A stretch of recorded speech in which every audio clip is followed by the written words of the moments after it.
Il faut que tu écoutes bien ça. Même si tu n'es pas chrétien et que tu as envie de réussir pour aller loin, il faut écouter ça. Qu'est-ce qui peut ruiner une gloire? Tu dois comprendre que l'argent et le sexe, c'est les deux éléments qui peuvent détruire une gloire. Si tu n'as pas su gérer l'argent, l'argent te renverse. Si tu n'as pas pu gérer le sexe te tue. Le Saint-Esprit m'a dit, c'est des générations entières que ces deux esprits volent. C'est-à-dire, quelqu'un peut pratiquer l'idolâtrie pour introduire l'argent dans une famille. On dit qu'il est riche, mais ce qu'il a fait pour être riche là, ça devient la condamnation de toute la famille. À la recherche de l'argent, quelqu'un peut poser des actions et ces actes-là réclament toute une famille. À cause de l'esprit cupide, la personne allait adorer le mammon, la maman est devenue un problème. Aujourd'hui, il y a des gens qui peuvent livrer les entrailles de leurs femmes. Il y a des gens qui peuvent livrer leurs enfants. Il y a des gens qui peuvent livrer leur maman. On a vu des brouteurs qui sont allés vendre leur maman pour devenir riches. Donc imaginez le mammon. Je ne dis pas que l'argent n'est pas important, mais adorer l'argent, ça devient maintenant un problème pour que tu sois pauvre. Imaginez combien de chrétiens sont dans les jeux de hasard, combien de chrétiens sont dans les casinos parce qu'ils veulent devenir riches.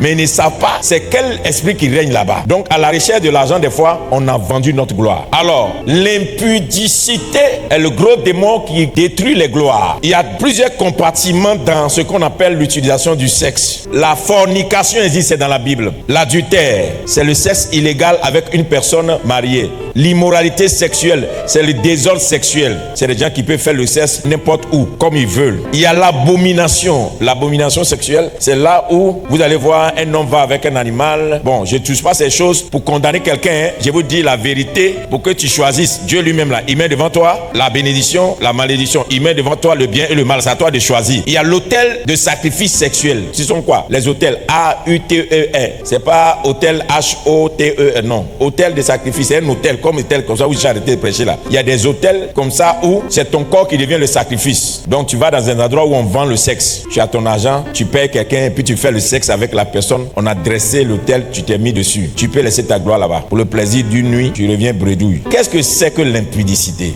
L'impudicité est la chef-d'œuvre de tous ces esprits. Elle peut rassembler tous ces esprits. L'impudicité, c'est un démon qu'on peut appeler démon général, si je peux me le baptiser ainsi, qui englobe tout ça. Immoralité, fornication, adultère, abomination, lui met tout. C'est comme une coupe. Mais qu'est-ce que lui te fait? Lui, il a la capacité d'infecter et de contaminer. Mais les autres là, eux, ils agissent avec toi. Tu peux t'en sortir. Tu peux sortir de la fornication. Tu peux sortir de l'adultère. Tu peux sortir de l'immoralité sexuelle. Amen. Mais l'impudicité là, il te contamine à mort. Une fois que le démon de l'impudicité est rentré en toi, lui maintenant, il contrôle tout. Il t'affecte des agents vecteurs qui ont pour mission de t'amener à la ruine totale. La gloire que tu transportes doit disparaître. Donc, comment est-ce que tu peux être infecté par de l'impudicité? Est-ce que vous savez que selon la Bible, une personne en elle seule peut transporter 12 000 démons? Quand on dit les légions de démons là, et une personne peut transporter plus que ça. Donc, une personne peut être bien habillée, bien sapée, parfumée, mais remplie de démons. Si cette personne a eu contact avec une autre personne qui est déjà dans le monde de l'impudicité, la personne injecte l'impudicité. Une fois que tu as reçu le démon de l'impudicité, c'est comme si tu as déménagé d'un quartier pour aller dans un autre quartier. À partir de cet instant, tu rencontres des gens qui font ce que tu as envie de faire. Et tu rencontres des gens qui aiment ce que tu fais. Ton voisin aussi a comme ça. L'autre aussi fait comme ça. Ceux-là, ils sont arrivés comme ça, ils sont comme ça. Nous, tout le monde fait. Bien, même bon. Je sais faire des mots, tout le monde fait. Mais tu ne te rends pas compte que l'impudicité est envoyée en mission parce que l'impudicité amène la souillure.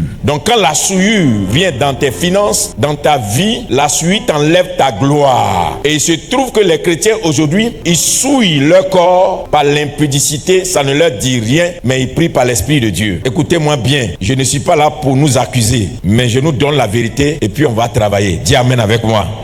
Et ce que je suis en train de dire aujourd'hui, c'est même pas une question de maintenant. Je suis en train de dire que ça t'a volé depuis 25 ans, 50 ans, 75 ans et 100 ans. Il y a des gens aujourd'hui là, ils sont bons chrétiens, mais le démon avait travaillé avec eux avant. Mais n'oubliez pas qu'un démon que tu n'as pas chassé ne partira pas. C'est pas parce que tu es devenu chrétien qu'un démon a déménagé. Avant qu'un démon ne te quitte là, quand tu es baptisé, tu es chrétien, il faut chercher le Saint-Esprit. C'est quand le baptême du Saint-Esprit vient que tu pries maintenant, il y a la régénération. Ton ancienne nature est en train de disparaître. Et maintenant, il faut le baptême de feu. C'est le baptême de feu qui consument maintenant leurs œuvres. Eux te quittent. Mais si tu n'as pas atteint ce niveau-là, et puis tu as été baptisé d'eau, tu es assis à l'église, tu as un cas de membres, tu es fidèle.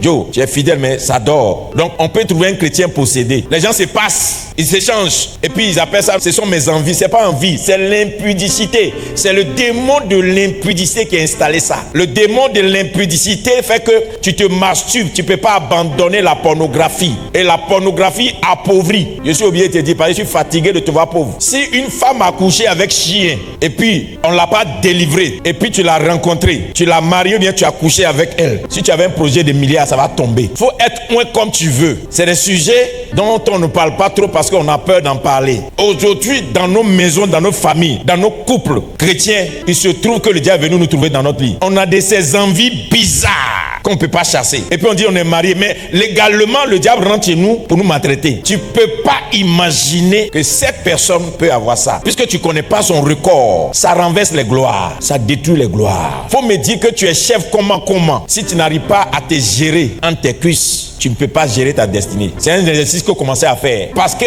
toute personne qui a une gloire, ce démon-là se présente devant sa porte. Maintenant, ça peut annuler le programme de Dieu dans ta vie. Sois sûr, il y a des prophéties que le démon d'impudicité annule. Les gens qui disent, non, Dieu a parlé, Dieu va faire. Écoute-moi, si tu ne m'écoutes pas, la taille de la prophétie qu'on a annoncée dans ta vie, là, laisse-la, non, je vois les signes, tu vas voir tous les signes. Dernière étape là, fiou, parce que l'impudicité va venir te récupérer ça. Judas, qui est le patriarche, à qui on a dit qu'il va engendrer des rois. Mais Judas, la Bible dit, Tamar s'est fait prostituer. Et Judas allait avec la prostituée. Et quand Judas allait avec la prostituée a pris les sceaux de la royauté, la corde, le sceptre, le sceau. Elle a gardé. Et puis elle est tombée enceinte de lui. Alors la Bible dit que cela a annulé 10 générations dans la royauté. Il a fallu que le sang de Judas attende 10 générations avant d'avoir un roi. Pourtant Dieu a dit qu'il ne va coucher que des rois. Il a annulé l'existence des rois dans sa vie à cause de la prostituée. Voici là où les chrétiens pêchent. On pense qu'une fois qu'il y a la prophétie, là, on peut vivre comme on veut. On peut faire ce qu'on veut, mais la prophétie va s'accomplir. C'est de l'ignorance. Et c'est là que les gloires tombent. Et tu crées des problèmes à tes enfants. Tu crées des problèmes à ta lignée. Parce que la prostituée, selon Apocalypse, c'est elle qui donne la coupe de l'impudicité aux nations. Donc, quand vous voyez vos enfants vivre en désordre, là, on ne conseille pas. On met de l'ordre. Parce que l'enfant peut t'amener des problèmes. Oh, c'est ce qu'il a choisi. Comment? Ce qu'il a choisi, il peut venir introduire quelque chose dans le sang. Et plus tard, on voit ça maintenant dans la famille. La Bible dit que par une personne, le péché est rentré. Et par une personne, le salut aussi est rentré. Donc une personne peut faire rentrer quelque chose dans notre sang familial. Le diable, là, il est méchant. Et si vous jouez avec votre vie, vous allez perdre votre vie. Quand on dit aux gens, tu envoies un garçon, on dit on n'a qu'à bien prier. C'est toi, tu es là, non, moi je l'aime. Tu connais pas où? À l'aéroport là, il n'y a pas scanner pour voir démon. C'est l'esprit de Dieu qui peut voir un démon. Et puis te dit que t'as là, il y a quelque chose dedans. Il nous faut le discernement. Beaucoup de pasteurs ont acheté la maladie. Pourquoi? Quelqu'un qui vient dans ton église et puis il fait offrande. Tu ne connais pas, dépose, prie d'abord avant de commencer à utiliser. Ne commence pas à utiliser en même temps. Parce que quelqu'un peut te transférer des choses. C'est le démon de l'impudicité, c'est leur travail. Depuis que tu as dépensé cet argent-là, tu es là, tu te promets chaque jour seulement. Tu frappes seulement dans tous les sens, tu ne comprends pas. Alors que toi avant, ton affaire de sainteté, ton affaire de sanctification, tu ne jouais pas avec. Mais depuis un temps, on ne te comprend plus. Ce n'est pas la faute du pasteur. Il y a un agent qui est rentré là-bas. Que cela passe au-dessus de ta famille. Alléluia. Je prophétise que ce soir, aucune gloire ne sera volée chez toi. Alléluia. Ce démon ne va rien voler encore. On va le traquer à partir de ce soir. Les 25 dernières années, on va le traquer. Les 50 années passées, on va le traquer. Les 1 siècle passé, on va les traquer. Alléluia.